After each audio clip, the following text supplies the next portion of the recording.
परम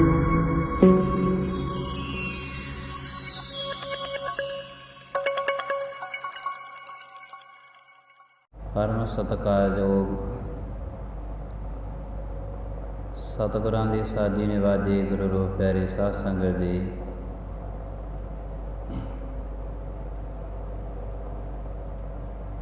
परम पिता ने श्री गुरु ग्रंथ साहिब जी महाराज जिन्हां ने बख्शिश की है, जिन्हां दी बख्शिश के द्वारा गुरु दरबार दीयां हाजरियां भरदे हां।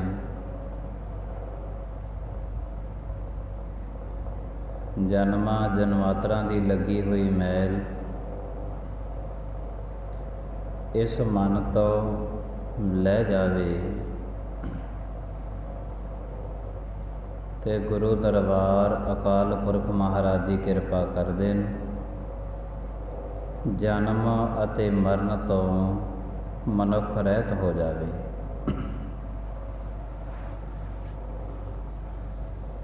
84 लख जोन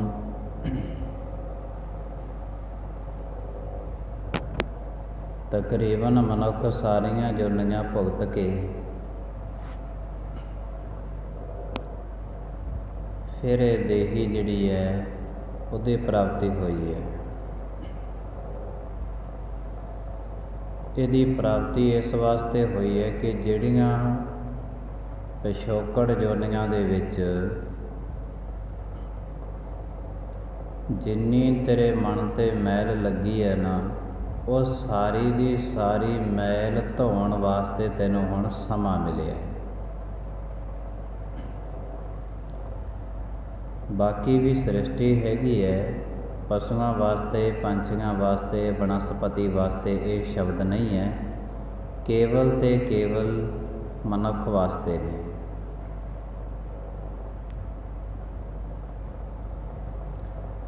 इसे लिए इनू कहा कि जन्मां जन्मांतरां दी मैल जिहड़ी है वो जिहड़ी लगी हुई है उहनूं हुण तो धो सकदा है। ते परमात्मा नूं मिलण दी एक तैनूं समां मिलिया होया है, बारी मिली है।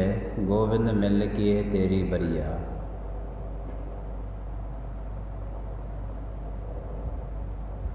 जे हुण भी ना मिल सकिया फिर तैनूं त्रेगे दी जोनियां दे विच फिर पैना पैना। जिन्नियां जोनियां भुगत के आए हैं इन्हां विच फिर चलिया जावेगा। जे हारिया जन्म नूं ते पिछां चलिया जावेगा, जे जित्तिया है ते फिर अगाहां चलिया जावेगा। संसार दे विच निजम ने संसार दे जिते होए मनुख अगाहां जाके सटेजां सामभदे ने, फुल्लां दे हार उन्हां गलां विच पाए जांदे ने, बकायदा उन्हां दी पूजा हुंदी है।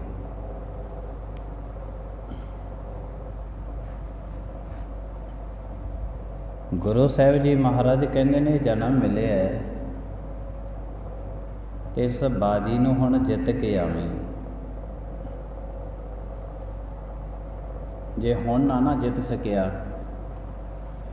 ते फिर इस तो बाद तैनूं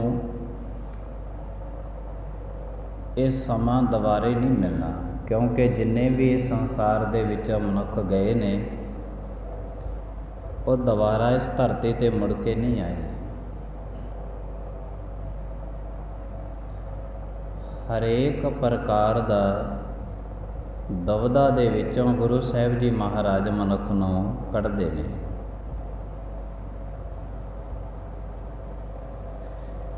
गुरु नानक देव साहिब जी महाराज तो लैके गुरु गोबिंद सिंह जी महाराज तक दसे पातशाहियां नूं बहुत लम्मा समा लग्या सी इस मनुख नूं सुधारन वास्ते, सीधे रस्ते पाउण वास्ते।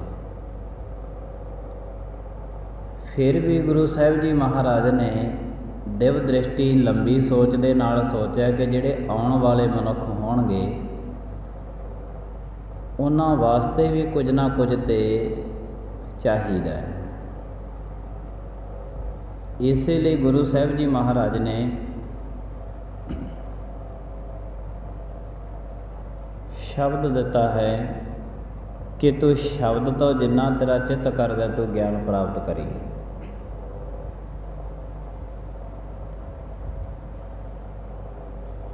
ਤੇ ਗਿਆਨ ਪ੍ਰਾਪਤ ਕਰਨ ਦੀ ਕੋਈ ਸਰੀਰ ਵੱਡੇ ਦੀ ਲੋੜ ਨਹੀਂ ਹੈ ਕਿ ਸਰੀਰ ਵੱਡਾ ਹੋਵੇ ਤਾਂ ਹੀ ਗਿਆਨ ਪ੍ਰਾਪਤ ਕੀਤਾ ਜਾ ਸਕਦਾ।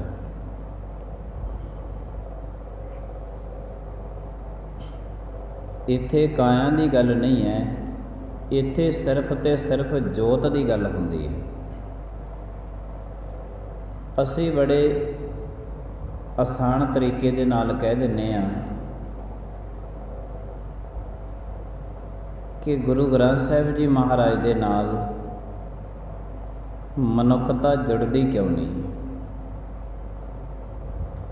ਗੁਰੂ ਗ੍ਰੰਥ ਸਾਹਿਬ ਜੀ ਮਹਾਰਾਜ ਦੇ ਨਾਲ ਜੁੜਨਾ ਕੋਈ ਸੌਖਾ ਨਹੀਂ ਪਿਆ।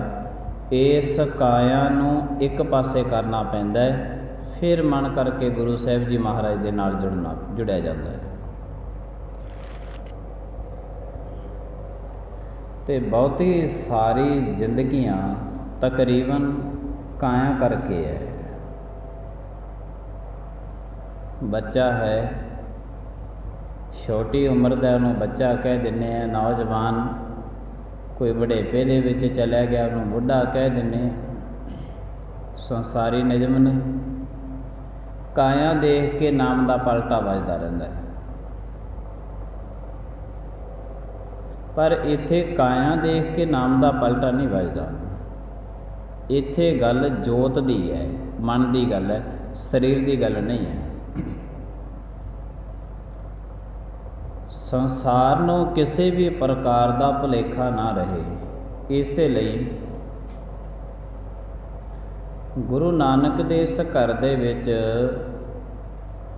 ਗੁਰੂ ਹਰਗੋਬਿੰਦ ਸਾਹਿਬ ਜੀ ਮਹਾਰਾਜ ਆਪਣੇ ਪੁੱਤਰਾਂ ਨੂੰ ਛੱਡ ਕੇ ਆਪਣੇ ਪੋਤਰੇ ਉਹਨਾਂ ਨੂੰ ਗੁਰਤਾ ਗੱਦੀ ਦਿੰਦੇ ਨੇ, ਗੁਰੂ ਹਰਿਰਾਏ ਸਾਹਿਬ ਜੀ ਮਹਾਰਾਜ ਨੂੰ।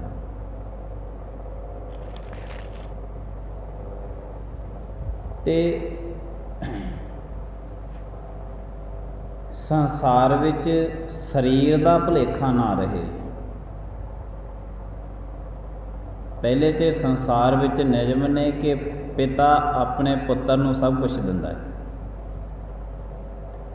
ਪਰ ਇੱਥੇ ਵਿੱਚ ਕੋਈ ਵੀ ਭੁਲੇਖਾ ਨਾ ਰਹੇ। ਗੁਰੂ ਸਾਹਿਬ ਜੀ ਮਹਾਰਾਜ ਨੇ ਪੁੱਤਰਾਂ ਨੂੰ ਛੱਡ ਕੇ ਪੋਤਰੇ ਨੂੰ ਗੁਰਤਾ ਗੱਦੀ ਦਿੱਤੀ ਹੈ, ਫਿਰ ਵੀ ਭੁਲੇਖਾ ਨਾ ਰਹੇ। ਹਰਿਰਾਏ ਸਾਹਿਬ ਜੀ ਮਹਾਰਾਜ ਨੇ ਆਪਣੇ ਵੱਡੇ ਸਪੁੱਤਰ ਨੂੰ ਛੱਡ ਕੇ ਛੋਟੇ ਪੁੱਤਰ ਨੂੰ ਗੁਰੂ ਹਰਿਕ੍ਰਿਸ਼ਨ ਸਾਹਿਬ ਜੀ ਮਹਾਰਾਜ ਨੂੰ ਤਕਰੀਬਨ 5 5 ਸਾਲਾਂ ਦੀ ਉਮਰ ਦੇ ਵਿੱਚ ਗੁਰਤਾ ਗੱਦੀ 'ਤੇ ਗੁਰੂ ਹਰਿਕ੍ਰਿਸ਼ਨ ਸਾਹਿਬ ਜੀ ਮਹਾਰਾਜ ਬੈਠੇ ਨੇ।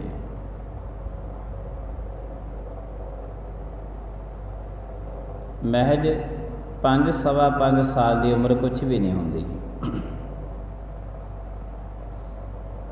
ਇਤਿਹਾਸਕਾਰ ਪੌਣੇ 5 ਸਾਲ ਵੀ ਲਿਖਦੇ ਨੇ, ਕੁਛ 5 5 ਸਾਲ ਦੀ ਉਮਰ ਵੀ ਲਿਖਦੇ ਨੇ।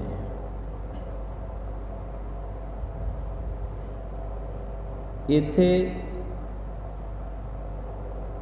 ਕਾਇਆ ਦੀ ਗੱਲ ਨਹੀਂ ਹੈ, ਇੱਥੇ ਜੋਤ ਦੀ ਗੱਲ ਹੈ। ਤਾਂ ਜਦੋਂ ਪੰਡਤ ਨੂੰ ਇਸ ਗੱਲ ਦਾ ਭੁਲੇਖਾ ਲੱਗਿਆ, ਕਹਿਣ ਲੱਗੇ 5 ਸਾਲਾਂ ਦੀ ਉਮਰ ਦਾ ਛੋਟਾ ਜਿਹਾ ਨਿਦਾਨ ਬੱਚਾ ਗੁਰੂ ਕਿਵੇਂ ਹੋ ਸਕਦਾ? ਐਡਾ ਵੱਡਾ ਨਾਮ ਹੈ। ਦੁਨੀਆ ਕਹਿੰਦੀ ਹੈ ਧੰਨ ਗੁਰੂ ਹਰਿਕ੍ਰਿਸ਼ਨ ਸਾਹਿਬ ਜੀ ਮਹਾਰਾਜ, ਇਤਨਾ ਵੱਡਾ ਨਾਮ ਹੈ ਛੋਟੇ ਜਿਹੇ ਬਾਲਕ ਦਾ। ਤਾਂ ਪੰਡਤ ਕਹਿਣ ਲੱਗਿਆ, ਕਹਿੰਦੇ ਤੁਸੀਂ ਇਤਨੀ ਛੋਟੀ ਉਮਰ ਦੇ ਵਿੱਚ ਗੁਰੂ ਕਿਵੇਂ ਬਣੇ ਹੋ? ਕਿਉਂਕਿ ਦੁਨੀਆ ਦੇ ਵਿੱਚ ਸਿਰਫ ਸਰੀਰ ਦੇਖਿਆ ਜਾਂਦਾ ਹੈ, ਸਰੀਰ ਕਰਕੇ ਮਨੁੱਖ ਦਾ ਨਾਪ ਤੋਲ ਕੀਤਾ ਜਾਂਦਾ ਹੈ। ਕੋਈ ਵਡੇਰੀ ਉਮਰ ਦਾ ਹੋ ਜੇ ਅਸੀਂ ਕਹਿ ਦਿੰਦੇ ਹਾਂ ਸਿਆਣਾ ਬੰਦਾ ਹੈ, कोई नौजवान होवे असी कह दिंदे नौजवान है, सूझवान है, पढ़िया लिखिया है। कोई बच्चा होवे असी कहने बच्चा है, निदान है। असी तो संसारक लैवल ते काया करके पलटा वारी वारी मारते हैं। निरंकार दे घर दे विच, रब दे घर दे विच बच्चा जवान अते बुढ़ा करके किसी नूं नापिया तोलिया नहीं जाता। इत्थे काया की गल नहीं है, जोत की गल है। संसार नूं कोई भी भुलेखा ना रवे, इस करके महज 5 साल की उम्र दे विच गुरता गद्दी ते गुरु हरकृष्ण साहिब जी महाराज बैठे ने। पंडित कहन लगे मैं तो वडेरी उम्र का इतना कि छोटा जा निदान बच्चा किमें, कहंदे जा तू लिया, चल तेरी गीता के अर्थ करवा के अज तैनूं सुणाउने आ। नगर दे विचों लभ के लेके आए छज्जू नूं। छज्जू दे सिर दे उपर छड़ी धरी है, कोमल हत्थां दे नाल गुरु हरकृष्ण साहिब महाराज ने बड़े अर्थबोध कर रहे हैं। तो पंडित देख के दंग रह गया, कहन लगे जिहदी छड़ी दे विच इन्नी ताकत है, ये पूरी दी पूरी काया दे विच कितनी ताकत होगी। मनना पिया, चरना ते टहना पिया। तो पंडित नूं ये गल कही सी कि भावें तो वडेरी उम्र दा है, इत्थे गल काया दी नहीं है, इत्थे गल जोत दी है। जोत ने जदों महान किरपा की, जैत राम राजे दे कहण ते दिल्ली गए। दिल्ली दे विच उस टाइम दे विच बड़ी भयानक बीमारी फैली हुई सी, जिहड़ी बीमारी लगातार हर एक घर दे विच कई कई मरीज पए हुंदे सन। ते गुरु हरकृष्ण साहिब जी महाराज ठहरे ने उस दे विच, उहदे बंगले विच। जिहड़ा मनुख काया करके परमात्मा नाल जुड़िया होया है, जां मनुख जोत करके जुड़िया होया, अंतर बहुत इन्हां दे विच। क्योंकि जिहड़े जोत करके परमात्मा दे नाल जुड़े हुए ने, मन करके जुड़े हुए ने, वो जिथे भी बैठ जाते ने उस जगह ते धार्मिक स्थान बन जाते ने। गुरु हरकृष्ण साहिब जी महाराज जदों राजे दे बंगले दे विच गए, अज उही बंगला बदल के बंगला साहिब बनिया होया है। अज उसे नूं बंगला साहिब कहंदे ने।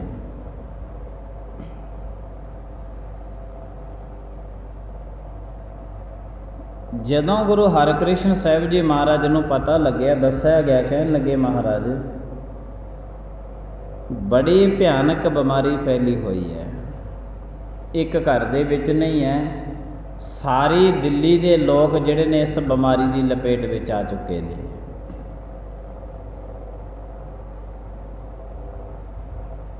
तो गुरु हरकृष्ण साहिब जी महाराज भावें उन्हां समियां दे विच, वो टाइम दे विच कोई बाहर नहीं निकलदा सी, कोई बाहर नहीं निकलदा सी। क्योंकि जे बाहर निकलदे सी, पहली गल तां सारे दे सारे मरीज सन, ते जे कोई बाहर निकलदा सी उहनूं बीमारी चिंबड़ जांदी सी, उहनूं बीमारी लग जांदी सी। इसे कारण करके जिहड़ी सी ये बीमारी ने हर एक घर दे विच बड़े आसान तरीके दे नाल लोकां नूं खत्म करन ते तुली हुई सी, जिहनूं चेतक दी बीमारी कहंदे ने। फिर कुछ समा गुरु हरकृष्ण साहिब जी महाराज उहदे बंगले दे विच रहे ने राजे दे। पर गुरु हरकृष्ण साहिब जी महाराज ने फिर सोचा, कहन लगे हुण जिहड़े लोग दुखी ने वो ते चल के साडे कोल नहीं आ सकदे, इत्थे सारे बंगला छड्डिया, ऐसो आराम छड्डिया गुरु हरकृष्ण साहिब जी महाराज ने, ते घर घर दे विच जाके गुरु हरकृष्ण साहिब जी महाराज बीमारी दूर करते हैं। चलते फिरते ਕਹਿੰਦੇ ਚਲੋ ਹੁਣ ਘਰ ਘਰ ਦੇ ਵਿੱਚ ਜਾ ਕੇ ਜਿਹੜੀ ਬਿਮਾਰੀ ਤੋਂ ਲੋਕ ਗ੍ਰਸੇ ਹੋਏ ਨੇ, ਇਹ ਬਿਮਾਰੀ ਤੋਂ ਛੁਟਕਾਰਾ ਦਿਵਾਉਣਾ ਹੈ। ਕਿਉਂਕਿ ਦੁਖੀਏ ਲੋਕਾਂ ਦੀਆਂ ਪੁਕਾਰਾਂ ਸੀ ਜਿਹੜੀਆਂ ਉਹ ਲਗਾਤਾਰ ਗੁਰੂ ਹਰਿਕ੍ਰਿਸ਼ਨ ਸਾਹਿਬ ਜੀ ਮਹਾਰਾਜ ਦੇ ਚਰਨਾਂ ਵਿੱਚ ਪਹੁੰਚ ਰਹੀਆਂ ਸੀ।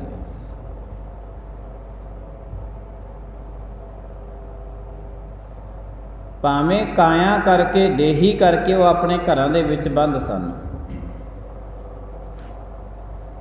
ਬੰਦ ਹੋ ਚੁੱਕੇ ਸਨ, ਪਰ ਉਹਨਾਂ ਦੀਆਂ ਜਿਹੜੀਆਂ ਪੁਕਾਰਾਂ ਸੀ, ਉਹਨਾਂ ਦੀਆਂ ਜਿਹੜੀਆਂ ਮਨ ਕਰਕੇ ਅਰਦਾਸਾਂ ਸਨ, ਉਹ ਗੁਰੂ ਨਾਨਕ ਦੇ ਘਰ ਦੇ ਵਿੱਚ ਲਗਾਤਾਰ ਪਹੁੰਚ ਰਹੀਆਂ ਸਨ। ਕਿਉਂਕਿ ਪਤਾ ਸੀ ਉਹਨਾਂ ਨੂੰ ਕਿ ਗੁਰੂ ਨਾਨਕ ਦੇਵ ਸਾਹਿਬ ਜੀ ਮਹਾਰਾਜ ਜੀਆਂ ਦਾ ਘਰ ਹੀ ਇਸ ਬਿਮਾਰੀ ਤੋਂ ਛੁਟਕਾਰਾ ਦਿਵਾ ਸਕਦਾ ਹੈ, ਵਰਨਾ ਇਸ ਬਿਮਾਰੀ ਤੋਂ ਹੁਣ ਛੁੱਟਣਾ ਮੁਸ਼ਕਲ ਹੋ ਗਿਆ, ਹੋਰ ਕੋਈ ਇਲਾਜ ਨਹੀਂ ਰਿਹਾ। ਤਾਂ ਜਦੋਂ ਕੋਈ ਵੀ ਇਲਾਜ ਨਹੀਂ ਰਹਿੰਦਾ, ਫਿਰ ਪਰਮਾਤਮਾ ਦੇ ਦਰ 'ਤੇ ਕੀਤੀ ਹੋਈ ਅਰਦਾਸ ਸਫਲ ਹੀ ਹੁੰਦੀ ਹੈ। ਫਿਰ ਅਰਦਾਸ ਹੈ ਜਿਹੜੀ ਉਹ ਸਫਲ ਹੀ ਹੁੰਦੀ ਹੈ। ਤੇ ਮਨੁੱਖ ਅਰਦਾਸ ਕਰਦਾ ਵੀ ਉਦੋਂ ਹੈ ਜਦੋਂ ਜ਼ਿੰਦਗੀ ਨੂੰ ਚਾਰ ਚਫੇਰਿਆਂ ਤੋਂ ਦੁੱਖ ਘੇਰ ਲੈਂਦੇ ਨੇ। ਪਹਿਲੇ ਬਹੁਤ ਘੱਟ ਅਰਦਾਸਾਂ ਕਰਦਾ ਹੈ, ਪਹਿਲੇ ਨੇ ਗੁਰੂ ਸਾਹਿਬ ਜੀ ਮਹਾਰਾਜ ਦਾ ਸਿਮਰਨ ਕਰਦਾ। ਪਰਮਾਤਮਾ ਕਹਿੰਦੇ ਨੇ ਤੈਨੂੰ ਇਹ ਜੀਵਨ ਬਖਸ਼ਿਆ, ਇਤਨੇ ਸਰੀਰ ਦੇ ਵਿੱਚ ਭਰ ਜਵਾਨੀ ਦੇ ਵਿੱਚ ਤੈਨੂੰ ਤਾਕਤ ਬਖਸ਼ੀ ਹੈ ਕਿ ਤੂੰ ਭਾਵੇਂ ਜਿੰਨਾ ਟਾਈਮ ਤੇਰਾ ਚਿੱਤ ਕਰੇ ਤੂੰ ਚੌਂਕੜਾ ਲਾ ਕੇ ਗੁਰਬਾਣੀ ਪੜ੍ਹ ਸਕਦਾ ਹੈ। ਜਿੰਨਾ ਟਾਈਮ ਤੇਰਾ ਚਿੱਤ ਕਰੇ ਤੂੰ ਚੌਂਕੜੇ ਦੇ ਵਿੱਚ ਬੈਠ ਕੇ ਗੁਰਬਾਣੀ ਨੂੰ ਸੁਣ ਸਕਦਾ ਹੈ, ਇੱਕੋ ਚੌਂਕੜੇ ਦੇ ਵਿੱਚ ਬੈਠ ਕੇ। ਸਿਮਰਨ ਕਰ ਸਕਦਾ ਹੈ, ਗੁਰਬਾਣੀ ਨੂੰ ਸੁਣ ਸਕਦਾ ਹੈ, ਇਸ ਕਰਕੇ ਤੈਨੂੰ ਇਹ ਭਰ ਜਵਾਨੀ ਮਿਲੀ ਹੈ। ਗੁਰੂ ਸਾਹਿਬ ਜੀ ਮਹਾਰਾਜ ਕਹਿੰਦੇ ਕਿਤੇ ਇੰਜ ਨਾ ਹੋਵੇ, 12 ਬਰਸ ਬਾਲਪਨ ਬੀਤੇ, 20 ਬਰਸ ਕਸ ਤਪਨਾ ਕੀਓ, 30 ਬਰਸ ਕਸ ਦੇਵ ਨਾ ਪੂਜਾ, ਫਿਰ ਪਛਤਾਨਾ ਬਿਰਧ ਪਇਓ।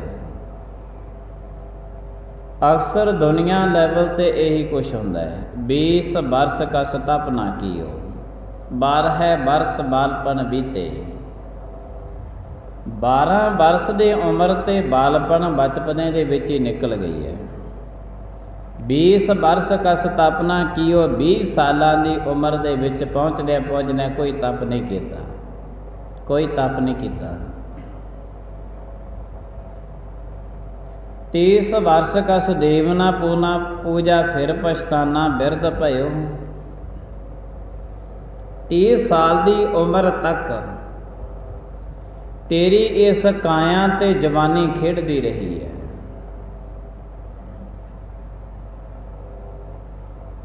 ਇਸ ਕਾਇਆ ਤੇ ਜਵਾਨੀ ਖੇਡਦੀ ਰਹੀ 30 ਸਾਲ ਤੱਕ, ਪਰ ਕਿਸੇ ਦੀ ਤੋਂ ਪੂਜਾ ਨਹੀਂ ਕੀਤੀ, ਕਿਸੇ ਅੱਗੇ ਅਰਦਾਸਾਂ ਨਹੀਂ ਕੀਤੀਆਂ, ਕੋਈ ਸਿਮਰਨ ਨਹੀਂ ਕੀਤਾ, ਕੋਈ ਬੰਦਗੀ ਨਹੀਂ ਕੀਤੀ। ਫਿਰ ਗੁਰੂ ਸਾਹਿਬ ਜੀ ਮਹਾਰਾਜ ਤੇ ਐਲਾਨੀਆਂ ਕਹਿੰਦੇ ਨੇ, ਫਿਰ ਪਛਤਾਨਾ ਬਿਰਧ ਭਇਓ। ਤੇ ਹੁਣ ਬਿਰਧ ਅਵਸਥਾ ਆ ਗਈ ਹੈ, ਇਸ ਤੋਂ ਅੱਗੇ ਤੇ ਸ਼ੁਰੂ ਹੋ ਜਾਂਦੀ ਹੈ। ਤੇ ਬਿਰਧ ਅਵਸਥਾ ਦੇ ਵਿੱਚ ਜਾ ਕੇ ਤੇ ਹੁਣ ਕੱਲੇ ਦਾ ਕੱਲਾ ਪਛਤਾਵਾ ਹੀ ਪੱਲੇ ਰਹਿ ਜਾਂਦਾ ਹੈ, ਬਾਕੀ ਗੱਲਾਂ ਕੋਈ ਪੱਲੇ ਨਹੀਂ ਰਹਿੰਦੀਆਂ। ਬਹੁਤਾ ਲੰਮਾ ਟਾਈਮ ਇਹ ਕਾਇਆ ਬੈਠ ਕੇ ਗੁਰਬਾਣੀ ਸੁਣ ਨਹੀਂ ਸਕਦੀ, ਬਹੁਤਾ ਲੰਮਾ ਟਾਈਮ ਇਹ ਕਾਇਆ ਬੈਠ ਕੇ ਗੁਰਬਾਣੀ ਦਾ ਸਿਮਰਨ ਬੰਦਗੀ ਨਹੀਂ ਕਰ ਸਕਦੀ। ਤਾਂ ਮਾਫ ਕਰਨਾ, ਬਹੁਤਾ ਟਾਈਮ ਜੇ ਸਮਾਂ ਮਿਲੇ ਇਹ ਕਾਇਆ ਲੰਮਾ ਸਮਾਂ ਸੇਵਾ ਵੀ ਨਹੀਂ ਕਰ ਸਕਦੀ। ਤੋ ਦੇਹੀ ਨੇ ਤੇ ਕੁਦਰਤੀ ਨਿਯਮਾਂ ਦੇ ਵਿੱਚ ਦੇਹੀ ਬਚਪਨੇ ਤੋਂ ਜਵਾਨੀ ਵਿੱਚ ਆਈ ਹੈ, ਤਾਂ ਜਵਾਨੀ ਤੋਂ ਵਡੇਪੇ ਵੱਲ ਜਾਵੇਗੀ।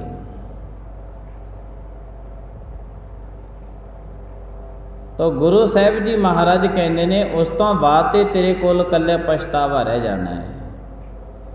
ਤੇ ਫਿਰ ਪਛਤਾਵਾ ਵੀ ਕਿਸ ਗੱਲ ਦਾ ਮਨੁੱਖ ਕਰਦਾ ਹੈ? ਪਛਤਾਵਾ ਜਿਵੇਂ ਜਿਵੇਂ ਮਨੁੱਖ ਬੁਢੇਪੇ ਵੱਲ ਜਾਈ ਜਾਂਦਾ ਹੈ, ਉਵੇਂ ਉਵੇਂ ਇੱਕ ਤੇ ਲੰਘੀ ਹੋਈ ਉਮਰ ਦਾ ਪਛਤਾਵਾ ਲੱਗਿਆ ਰਹਿੰਦਾ ਹੈ। ਲੰਘੀ ਹੋਈ ਉਮਰ ਦਾ। ਬਚਪਨਾ ਬੜਾ ਵਧੀਆ ਸੀ, ਜਵਾਨੀ ਬੜੀ ਵਧੀਆ ਸੀ, ਯਾਦ ਕਰਦਾ ਰਹਿੰਦਾ ਸਾਰੀਆਂ ਗੱਲਾਂ ਨੂੰ। ਪਛਤਾਵਾ ਕਿਉਂਕਿ ਉਦੋਂ ਤੇ ਪਛਤਾਵਾ ਹੀ ਹੈ ਨਾ ਤਾਂ ਹੁਣ ਬਚਪਨਾ ਮਿਲੇ ਨਾ ਜਵਾਨੀ ਮਿਲੇ। ਦੂਜਾ ਪਛਤਾਵਾ ਇਹ ਲੱਗਿਆ ਰਹਿੰਦਾ ਹੈ ਕਿ ਜਿਹਦੀ ਖਾਤਰ ਸਾਰੀ ਦਾ ਸਾਰਾ ਬਚਪਨਾ, ਸਾਰੇ ਦੀ ਸਾਰੀ ਜਵਾਨੀ ਬਰਬਾਦ ਕੀਤੀ, ਇਹ ਬੁਢੇਪੇ ਦੇ ਵਿੱਚ ਜਾ ਕੇ ਹੁਣ ਪਾਣੀ ਨਹੀਂ ਦਿੰਦੇ। ਹੁਣ ਬੁੱਢੇ ਹੋ ਗਏ ਆ, ਹੁਣ ਭੋਜਨ ਪਾਣੀ ਨਹੀਂ ਮਿਲਦਾ। ਹੁਣ ਉਹ ਰੰਗ ਕਿੱਥੇ? ਜਵਾਨੀ ਦੇ ਕੋਈ ਇੱਕ ਰੰਗ ਕਰਕੇ ਬੰਦਾ ਵਾਪਸ ਰੋਂਦਾ ਰਹਿੰਦਾ? ਨਹੀਂ, ਵਾਰੀ ਵਾਰੀ ਰੰਗਾਂ ਨੂੰ ਯਾਦ ਕਰਦਾ ਰਹਿੰਦਾ। ਇੰਨੇ ਕਰਮ ਕਰਦੇ ਹੁੰਦੇ, ਇਤਨੀ ਭੱਜ ਨੱਠ ਕਰਦੇ ਹੁੰਦੇ, ਇੰਨੇ ਚੰਗਾ ਖਾਣਾ ਖਾਂਦੇ ਹੁੰਦੇ, ਚੰਗੇ ਵਸਤਰ ਪਹਿਨਦੇ ਹੁੰਦੇ। ਬਚਪਨਾ, ਜਵਾਨੀ ਨੂੰ ਵਾਰੀ ਵਾਰੀ ਚੇਤੇ ਕਰਨਾ।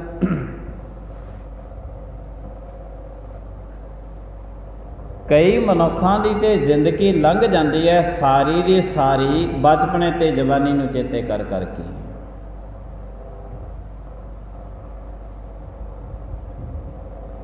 ਭਗਤ ਕਬੀਰ ਜੀਆਂ ਦਾ ਇੱਕ ਬਚਨ ਹੈ ਗੁਰਬਾਣੀ ਦੇ ਵਿੱਚ, ਵੇਦ ਪੜ੍ਹੇ ਪੜ੍ਹ ਪੰਡਤ ਮੋਏ, ਰੂਪ ਦੇਖ ਦੇਖ ਨਾਰੀ। ਸਾਰੀ ਦੀ ਸਾਰੀ ਜ਼ਿੰਦਗੀ ਔਰਤ ਆਪਣੇ ਸਰੀਰ ਨੂੰ ਇਸੇ ਵਾਸਤੇ ਹਾਰ ਸ਼ਿੰਗਾਰ ਲਾਉਂਦੀ ਰਹਿੰਦੀ ਹੈ ਕਿ ਕੋਈ ਮੈਨੂੰ ਕਿਤੇ ਜਵਾਨ ਇਹ ਨਾ ਕਹਿ ਦੇਵੇ ਕਿ ਤੂੰ ਤੇ ਬੁੱਢੀ ਹੋ ਚੱਲੀ। ਸਾਰੀ ਜ਼ਿੰਦਗੀ ਤੇ ਸਾਰੀ ਜ਼ਿੰਦਗੀ ਵਾਰੀ ਵਾਰੀ ਸ਼ੀਸ਼ੇ ਦੇ ਅੰਦਰ ਰੂਪ ਦੇਖ ਦੇਖ ਨਾਰੀ।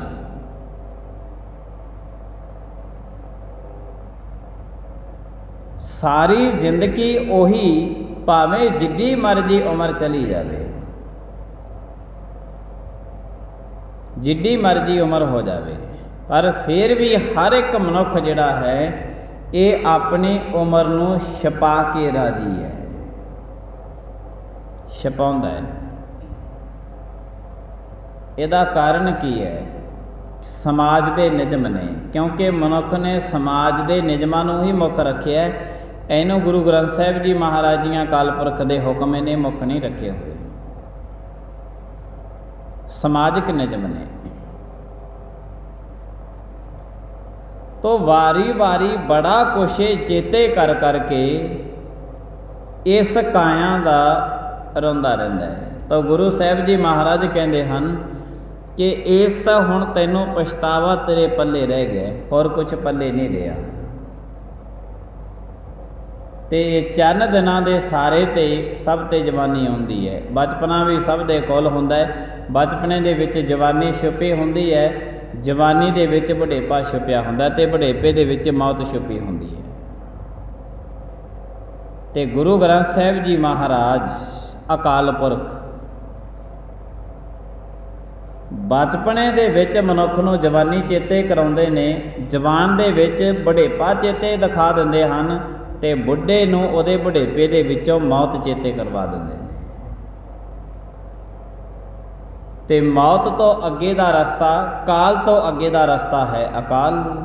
ਗੁਰੂ ਸਾਹਿਬ ਜੀ ਮਹਾਰਾਜ ਜੀਆਂ ਦਾ ਘਰ, ਕਿਉਂਕਿ ਗੁਰੂ ਸਾਹਿਬ ਮਹਾਰਾਜ ਨੇ ਐਲਾਨੀਆਂ ਕਿਹਾ ਪਹਿਲਾ ਮਰਨ ਕਬੂਲ, ਜੀਵਨ ਕੀ ਛੱਡ ਆਸ। ਇੱਥੋਂ ਹੀ ਰਸਤਾ ਸ਼ੁਰੂ ਹੋਣਾ ਹੈ,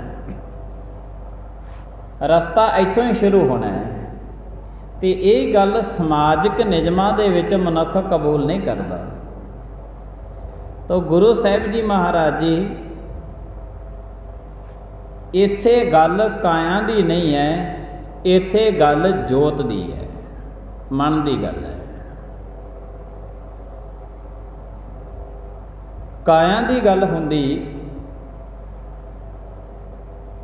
ਤੇ ਸ਼ਾਇਦ ਗੁਰੂ ਸਾਹਿਬ ਜੀ ਮਹਾਰਾਜ ਆਪਣੇ ਪੋਤਰੇ ਨੂੰ ਗੁਰਤਾ ਗੱਦੀ ਨਾ ਦਿੰਦੇ, ਪਰ ਕਿਉਂ ਜੋਤ ਦੀ ਗੱਲ ਹੈ इस करके दादे ने पोतरे नूं गुरता गद्दी दित्ती है। ते जिस वक्त गुरु हरकृष्ण साहिब जी महाराज अपने शरीर नूं, क्योंकि जदों दिल्ली के लोगों की सारी बीमारी ठीक की घर घर दे विच जाके गुरु हरकृष्ण साहिब जी महाराज ने घर घर दे विच जाके बीमारी ठीक की, ते उही बीमारी गुरु हरकृष्ण साहिब जी महाराज के शरीर नूं लग गई। 5 सालां दी उम्र दे विच गुरता गद्दी ते बैठदे ने, ते 7 सालां दी उम्र दे विच गुरु हरकृष्ण साहिब जी महाराज संसार तो रुखसत हुंदे ने। 7 सालां दी उम्र की है? तो इत्थे जोत दी गल है, काया दी गल नहीं है। वरना 5-7 सालां दे बच्चे नूं किस गल दा पता है? 5-7 साल, इत्थे जोत दी गल है। गुरु साहिब जी महाराज ते ऐलानियां कहंदे ने, राम जपो जी ऐसे ऐसे, ध्रुव प्रहलाद जपियो हर जैसे।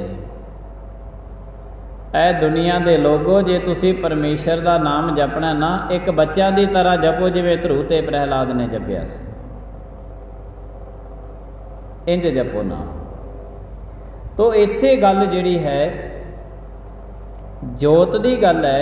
जदों हरकृष्ण साहिब जी महाराज जियां दे शरीर नूं ये बीमारी लगी, तो फिर सिखा ने पूछया महाराज अगाहां गुरु केड़े होणगे? तो गुरु साहिब दा महाराज दा बचन सी, बाबा बसे के ग्राम बकाले। वो बचन की होया? ऐसा बचन होया कि पहला तो दादे ने पोते नूं गुरता गद्दी दित्ती है। दिल्ली दे विच गुरु हरकृष्ण साहिब जी महाराज पोतरियां दे समान बकाले बैठे गुरु तेग बहादुर साहब महाराज नूं अपने दादे नूं गुरता गद्दी दे के गए। तो इत्थे गल शरीर दी नहीं है कि जिहदा कोई शरीर बड़ा हो गया तो वह सियाणा हो गया। यही गल, क्योंकि जदों असीं गुरु साहिब जी महाराज का इतिहास पढ़ते हैं जां साहिब श्री गुरु ग्रंथ साहिब जी महाराज जियां दी गुरबाणी पढ़ते हैं, इस दे विच की है, इहदे विच किसी भी प्रकार की दुविधा है, क्योंकि दुविधा हैगी करोड़ां प्रकार की जिहड़ी मनुख नूं चुंबड़ी हुई है। वो सारे प्रकार की दुविधा ही मनुख नूं चुंबड़ी हुई है, ते मनुख नूं गुरबाणी अते गुरु का इतिहास ही दुविधा दे विचों कढदा है। इसे लई गुरु नानक महाराज जियां ने हर एक गुरसिख नूं हदायत की है कि वह परिवार साडा परिवार होवेगा, जिहड़े घर दे विच अमृत वेले ते संध्या दे टाइम 2 टाइम नितनेम होवेगा, वह घर साडा होवेगा। वरना जिथे नाम नहीं जपिया जाता ते घर मरहट सारखे भूत वसै तिन मान। ऐसे घर दे विच भूत प्रेत रहिंदे ने ते घर शमशान घाट की तरह, यह घर साडा नहीं है। बड़े सख्त शब्द वरते ने गुरु साहिब जी महाराज ने, वो वरते इस वास्ते ने ताकि हर एक गुरसिख प्यारा जिहड़ा है वह दोने टाइम सतगुरु महाराज जी की पवित्र गुरबाणी नूं पढ़े, ताकि इनू पढ़न दे नाल जिहड़ी मनुख दे अंदर दियां करोड़ां प्रकारां दियां दुविधा छुपियां होईयां ने वो बाहर निकल जाण। मनुख बच्चों की पालन पोषणा करता रहिंदा, छोटे हुंदियां दी कितों कर्जा लेना है, बेईमानी करनी है, ठगी करनी है, जो भी करना है अपने कुटुंब नूं लिया के पालदा रहिंदा है। तो बुढ़ेपे दे विच जाके बंदा पछतावे ना, गुरु ग्रंथ साहिब महाराज नूं अज सुचेत करदे ने। बहु परपंच कर पर धन लियावै, सुनिया कर गुरबाणी। बहु परपंच कर पर धन लियावै, सुत दारा पैयां न लुटावै। स्पैशल नाम लेंदे ने गुरु ग्रंथ साहिब जी महाराज कि तू अपनी पत्नी नूं अपने पुत्रा नूं बाहरों धन लिया के लुटाई तां जाना है। ਮਨ ਮੇਰੇ ਭੁੱਲੇ ਕਪਟ ਨਾ ਕੀਜੈ। ਅੱਜ ਦੱਸਦੇ ਨੇ ਗੁਰੂ ਗ੍ਰੰਥ ਸਾਹਿਬ ਮਹਾਰਾਜ, ਭੁੱਲ ਕੇ ਕਪਟ ਨਾ ਕਰ, ਮਾੜਾ ਕਰਮ ਨਾ ਕਰ, ਬੇਈਮਾਨੀ ਕਰਕੇ ਪੈਸਾ ਨਾ ਲਿਆ ਕਰੇ। ਅੰਤ ਨਵੇਰਾ ਤੇਰੇ ਜੀ ਪੈ ਲੀਜੈ, ਛਿਨ ਛਿਨ ਤਨ ਛੀਜੈ ਜਰਾ ਜਨਾਵੈ। ਗੁਰੂ ਗ੍ਰੰਥ ਸਾਹਿਬ ਜੀ ਮਹਾਰਾਜ ਦਾ ਸਮਝਾਉਣ ਦਾ ਤਰੀਕਾ ਬੰਦਿਆ, ਜਿਹੜਾ ਤੇਰੀ ਜ਼ਿੰਦਗੀ 'ਚ ਅੱਜ ਦੇਣਾ ਨਾ, ਇਹ ਕੱਲ ਨੂੰ ਨਹੀਂ ਆਉਣਾ। ਛਿਨ ਛਿਨ ਤਨ ਛੀਜੈ, ਪਹਿਲਾਂ ਤੂੰ ਬੱਚਾ ਸੀ, ਜਵਾਨ ਹੋ ਗਿਆ, ਹੁਣ ਤੇਰੇ ਬੱਚੇ ਹੋ ਗਏ ਨੇ, ਹੌਲੀ ਹੌਲੀ ਤੇਰਾ ਤਨ ਹੈ ਜਿਹੜਾ ਛਿਜਦਾ ਜਾਂਦਾ, ਇਹ ਬੁਢੇਪੇ ਵੱਲ ਜਾਈ ਜਾਂਦਾ। ਛਿਨ ਛਿਨ ਤਨ ਛੀਜੈ ਜਰਾ ਜਨਾਵੈ, ਤੂੰ ਚੇਤੇ ਰੱਖ, ਤਬ ਤੇਰੀ ਓਕ ਕੋਈ ਪਾਣੀਓ ਨਾ ਪਾਵੈ। ਤੂੰ ਓਕ ਕਰੇਗਾ ਪਾਣੀ ਪੀਣ ਵਾਸਤੇ, ਜਿਹਦੇ ਖਾਤਰ ਇੰਨੀਆਂ ਠੱਗੀਆਂ ਕਰਦਾ, ਬੇਈਮਾਨੀ ਕਰਦਾ ਨਾ, ਤੇਰੀ ਓਕ ਦੇ ਵਿੱਚ ਪਾਣੀ ਨਹੀਂ ਪਾਉਣਾ। ਅੱਜ ਗੁਰੂ ਗ੍ਰੰਥ ਸਾਹਿਬ ਜੀ ਮਹਾਰਾਜ ਸਮਝਾਉਂਦੇ ਨੇ। ਤੇ ਬੰਦਾ ਉਦੋਂ ਖਿਆਲ ਕਰਦਾ ਜਦੋਂ ਬੁਢੇਪੇ ਦੇ ਵਿੱਚ ਪੁੱਤਰ ਧੀਆਂ ਜਵਾਬ ਦੇ ਦਿੰਦੇ ਨੇ। ਉਧਰੋਂ ਸਰੀਰ ਜਵਾਬ ਦੇ ਜਾਂਦਾ, ਉੱਠ ਕੇ ਕੁਝ ਨਹੀਂ ਕਰ ਸਕਦਾ, ਤੇ ਉਧਰੋਂ ਜਿੰਨਾ ਖਾਤਰ ਬੇਈਮਾਨਾ ਠੱਗੀਆਂ ਕੀਤੀਆਂ ਹੁੰਦੀਆਂ ਨੇ ਉਹ ਜਵਾਬ ਦੇ ਜਾਂਦੇ ਨੇ। ਫਿਰ ਬੰਦਾ ਪਤਾ ਕੀ ਕਹਿੰਦਾ, ਜਵਾਨਾ ਮਾੜਾ ਆ ਗਿਆ, ਔਲਾਦ ਮਾੜੀ ਨਿਕਲ ਗਈ। ਇਹ ਚੱਕਰ ਦੇ ਵਿੱਚ ਨਾ ਕਿਸੇ ਨੇ ਰਹਿਣਾ। ਕੋਈ ਜਵਾਨਾ ਨਹੀਂ ਮਾੜਾ ਹੁੰਦਾ, ਕਿਸੇ ਦੀ ਔਲਾਦ ਨਹੀਂ ਮਾੜੀ ਨਿਕਲਦੀ। ਹਾਂ, ਇੱਕ ਗੱਲ ਮੰਨ ਲੈਣੀ ਕਿ ਅਸੀਂ ਗੁਰੂ ਗ੍ਰੰਥ ਸਾਹਿਬ ਮਹਾਰਾਜ ਦੇ ਆਖੇ ਨਹੀਂ ਲੱਗੇ। ਜੇ ਉਦੋਂ ਆਖੇ ਲੱਗ ਜਾਂਦੇ ਨਾ, ਅੱਜ ਪਛਤਾਉਣਾ ਨਹੀਂ ਪੈਣਾ ਸੀ, ਪਰ ਅਸੀਂ ਆਖੇ ਨਹੀਂ ਲੱਗੇ। ਗੁਰੂ ਗ੍ਰੰਥ ਸਾਹਿਬ ਮਹਾਰਾਜ ਸਾਨੂੰ ਵਾਰੀ ਵਾਰੀ ਸਮਝਾਉਂਦੇ ਰਹੇ, ਸਾਰੀਆਂ ਗੱਲਾਂ ਸਮਝਾਉਂਦੇ ਰਹੇ। ਅਸੀਂ ਗੁਰੂ ਗ੍ਰੰਥ ਸਾਹਿਬ ਦੀ ਇੱਕ ਵੀ ਗੱਲ ਨਹੀਂ ਮੰਨੀ, ਤੋ ਜੇ ਇੱਕ ਵੀ ਨਹੀਂ ਮੰਨੀ ਤੋ ਅੱਜ ਜ਼ਿੰਦਗੀ ਇੱਕ ਹੈ, ਕਰੋੜਾਂ ਦੁੱਖਾਂ ਨੇ ਜ਼ਿੰਦਗੀ ਚਾਰ ਚਫੇਰਿਆਂ ਤੋਂ ਘੇਰੀਆਂ ਹੋਈਆਂ ਨੇ। ਕੋਈ ਕਹਿ ਸਕਦਾ ਹੱਥ ਖੜਾ ਕਰਕੇ ਕਿ ਮੈਂ ਸੁਖੀ ਹਾਂ? ਨਹੀਂ ਕਹਿ ਸਕਦਾ। ਤੋ ਗੁਰੂ ਗ੍ਰੰਥ ਸਾਹਿਬ ਜੀ ਮਹਾਰਾਜ ਕਹਿੰਦੇ ਨੇ, ਇਸ ਬਚਪਨੇ ਨੂੰ ਯਾਦ ਕਰਕੇ ਤੈਨੂੰ ਜਵਾਨੀ 'ਚ ਨਾ ਪਛਤਾਉਣਾ ਪਵੇ। ਜਵਾਨੀ ਨੂੰ ਚੇਤੇ ਕਰ ਕਰਕੇ ਤੈਨੂੰ ਬੁਢੇਪੇ ਦੇ ਵਿੱਚ ਨਾ ਪਛਤਾਉਣਾ ਪਵੇ। ਸਾਰੇ ਪਰਿਵਾਰ ਦਾ ਸਪੈਸ਼ਲ, ਮਾਂ ਬਾਪ ਦਾ, ਪਤਨੀ ਦਾ, ਪੁੱਤਰ ਦਾ, ਧੀ ਦਾ, ਸਾਰੇ ਰਿਸ਼ਤੇਦਾਰਾਂ ਦਾ ਸਪੈਸ਼ਲ ਨਾਮ ਲੈ ਲੈ ਕੇ ਗੁਰੂ ਗ੍ਰੰਥ ਸਾਹਿਬ ਜੀ ਮਹਾਰਾਜ ਸਮਝਾਉਂਦੇ ਨੇ ਵੀ ਤੇਰੇ ਨਾਲ ਇੰਜ ਕਰਨਗੇ ਇੰਨੇ ਟਾਈਮ ਪਾ ਕੇ। ਸਪੈਸ਼ਲ ਬਕਾਇਦਾ ਉਮਰ ਵੀ ਦੱਸਦੇ ਨੇ ਵੀ ਇੰਨੀ ਉਮਰ ਦੇ ਵਿੱਚ ਤੇਰੇ ਨਾਲ ਆ ਕੁਛ। ਪਰ ਮਾੜਾ ਕੁਛ ਵੀ ਨਹੀਂ ਹੈ ਸੰਸਾਰ ਦੇ ਵਿੱਚ। ਸਾਰਾ ਸੰਸਾਰ ਪ੍ਰਮਾਤਮਾ ਨੇ ਪੈਦਾ ਕੀਤਾ, ਸਾਰਾ ਸੰਸਾਰ ਬਹੁਤ ਵਧੀਆ ਹੈ, ਪਰ ਮੰਨਣਾ ਪਵੇਗਾ ਕਿ ਅਸੀਂ ਗੁਰੂ ਗ੍ਰੰਥ ਸਾਹਿਬ ਦੇ ਆਖੇ ਨਹੀਂ ਲੱਗੇ। ਜਦੋਂ ਗੁਰੂ ਗ੍ਰੰਥ ਸਾਹਿਬ ਮਹਾਰਾਜ ਸਾਨੂੰ ਵਾਰੀ ਆਵਾਜ਼ਾਂ ਮਾਰ ਕੇ ਸਮਝਾਉਣ ਦੇ ਯਤਨ ਕਰਦੇ ਸੀ। ਸਮਾਪਤੀ ਦਾ ਆਪਣਾ ਸਮਾਂ ਹੋ ਗਿਆ। ਗੁਰੂ ਸਾਹਿਬ ਜੀ ਮਹਾਰਾਜ ਕਿਰਪਾ ਕਰਨ। ਗੁਰੂ ਹਰਿਕ੍ਰਿਸ਼ਨ ਸਾਹਿਬ ਜੀ ਮਹਾਰਾਜ ਜੀਆਂ ਨੇ ਦਿੱਲੀ ਦੇ ਤਮਾਮ ਲੋਕਾਂ ਦੀ ਬਿਮਾਰੀ ਸੀ ਜਿਹੜੀ, ਉਹ ਸਾਰੀ ਦੂਰ ਕੀਤੀ। ਅੱਜ ਵੀ ਗੁਰੂ ਗ੍ਰੰਥ ਸਾਹਿਬ ਜੀ ਮਹਾਰਾਜ ਦੁਖੀਆਂ ਦੇ ਦੁੱਖ ਹਰਦੇ ਹਨ। ਭੁੱਲਾਂ ਚੁੱਕਾਂ ਦੀ ਖਿਮਾ ਆਈਆਂ ਸੰਗਤਾਂ ਦਾ ਧੰਨਵਾਦ। ਪ੍ਰੇਮ ਦੇ ਨਾਲ ਸਾਰੀ ਸੰਗਤ ਬੁਲਾਏ ਫਤਿਹ। ਵਾਹਿਗੁਰੂ ਜੀ ਕਾ ਖਾਲਸਾ, ਵਾਹਿਗੁਰੂ ਜੀ ਕੀ ਫਤਿਹ।